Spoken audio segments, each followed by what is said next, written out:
Hi, I've been reading your summaries and responses for Chapter 9 and Chapter 10, and I noticed that some of you were having some trouble figuring out exactly what you needed to do.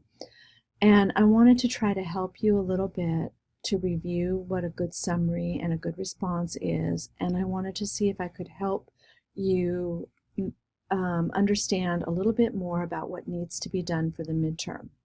So I made a summary of Chapter 9. You can see that here. The first thing that I want to show you is what you need to do here in your first sentence. You need to put the chapter, number, put the title of the chapter in quotation marks. Then you underline you underline the title of the book and you add the author. So that goes in the first sentence. Also in your first sentence, here's the second half of it. This is what I think is the main idea. In this chapter, we learn how much Nick's life has changed since he met Mr. Pat. So if this is going to be my main idea, the rest of my summary needs to include support for this idea. How has Nick's life changed? So let's look at the examples that I put in here. The first one is Nick has a new job, and the first responsibility of the new job is to watch Shake and the store while Mr. Pat goes to Oakland on business. So that's the first thing that happened. Next, Nick has also begun to make new friends in the neighborhood. And I'm giving you some examples. He knows Mr. Pat, and he met Mr. Lund, who manages the whiskey warehouse. And he's also getting to know Annie better.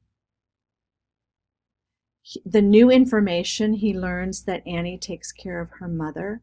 And it's just sort of like how Nick used to take care of his gran. So that's my second example.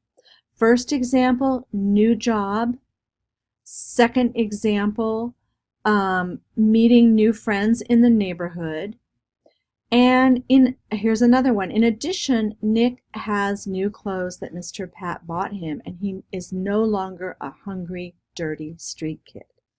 So his appearance has changed, and he's protected now. We learn that examples of this, we learn that he has a place to sleep and he's comfortable. So those are the changes in Nick's life. But while he's going to sleep, he spends time remembering his gran and his father and the secret money that gran had.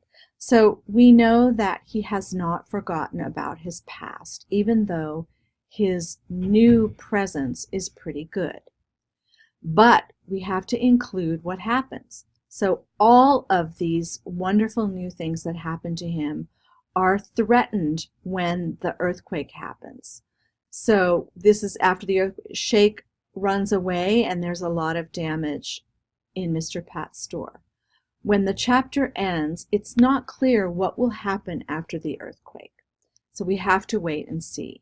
And this is an example of a summary. I left out a lot of parts, but I really think that the main idea is what we learn about how Nick's life has changed. Next, I wanted to show you how to do a response. And because I made my summary from Chapter 9, I'm now going to make my response about Chapter 10. In the first sentence, again, you see that I've put everything I need to put. I have the title in Chapter 10 called Aftershocks of Into the Firestorm by Deborah Hopkinson. So I've got everything here. I have the chapter number, I have the title and of the chapter, I have the title of the book, and I have the author. And this is I'm starting to give an introductory sentence. So Nick's new life has suddenly changed by the earthquake, and Nick is frightened by all the damage that he sees around him. However, his first reaction was to remember his gran, get to work and write things. I put this in quotation marks because this is something that she said. Now, in an idiom expression is to right things means to make things right, to fix something that has gone wrong. It also means we have responsibilities, and just because something bad happens, we still have our responsibility. So I think Gran would want him to do his best to solve all the problems that the earthquake caused. Although he knows what he should do, it's hard to decide where to start because, of course, it's a new situation. So here is what I want to say. I was impressed by Nick's sense of responsibility. The first thing he does is he begins to collect the inkwells and the pens, and he hid them downstairs because that is part of his job and his responsibility, to protect the shop.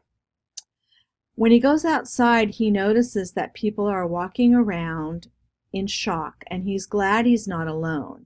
And he follows everyone to the ferry building, knowing that he could escape the city if he wanted to.